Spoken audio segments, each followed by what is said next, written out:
and following the accelerated development of effective therapeutics, vaccines, diagnostics as part around the world. What next with science, solutions and solidarity as countries try to find a solution? Well, joining us in the studio here in Lagos is a public health pharmacist.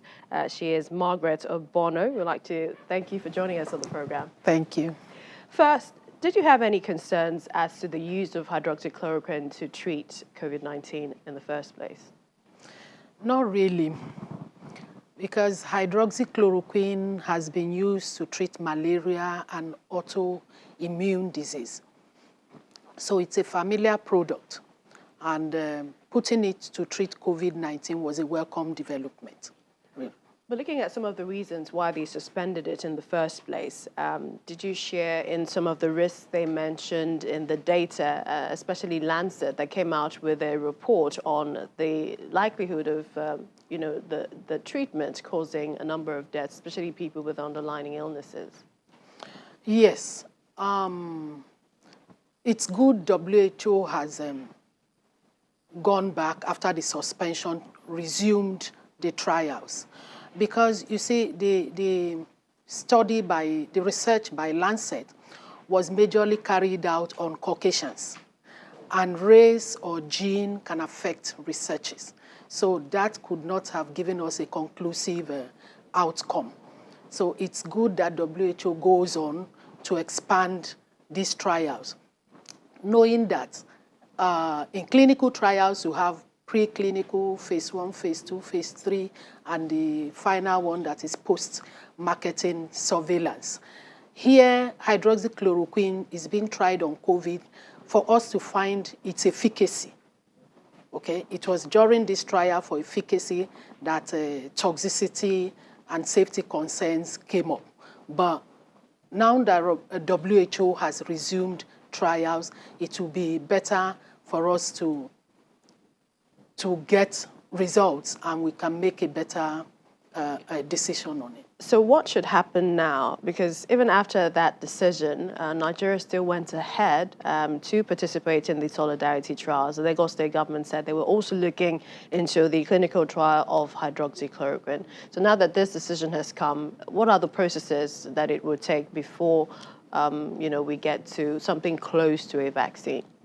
Okay, so like I said, right now the hydroxychloroquine trial is in phase 2, trying efficacy. After that, phase 2 will be for safety, and phase 3. Yes, phase 3 trials usually will be on a larger number of persons than phase 2.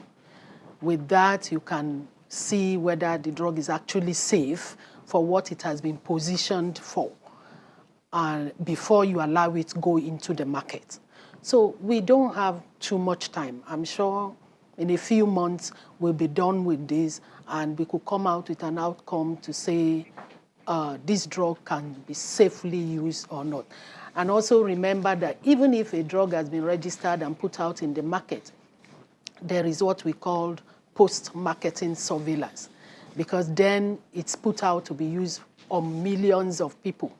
There you could also pick out other things. Everybody does not react to a drug the same way.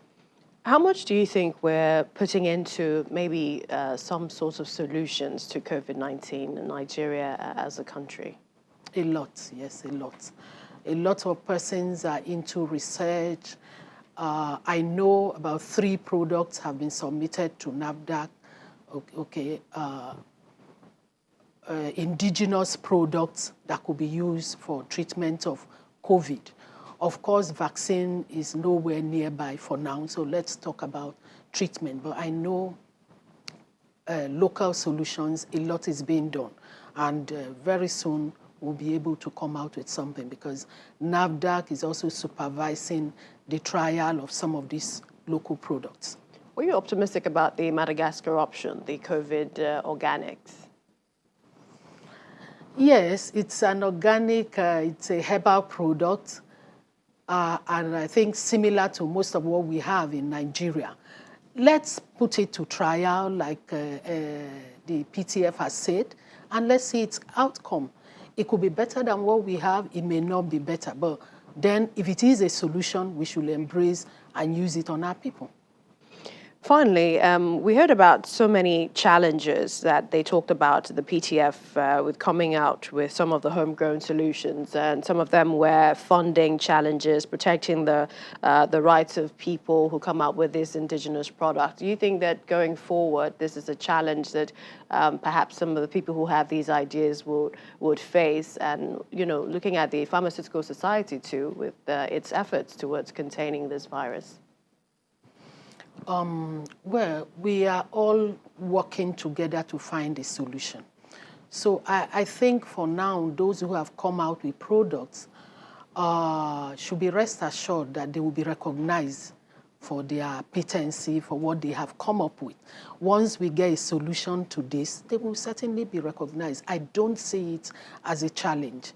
I want to encourage all of us, for pharmacists, they all know we are all to work together to see how we can get Nigeria out of this. We appreciate your time, public health pharmacist Margaret Obono. Thank you for joining us on the program. Thank you. Thank you for having me.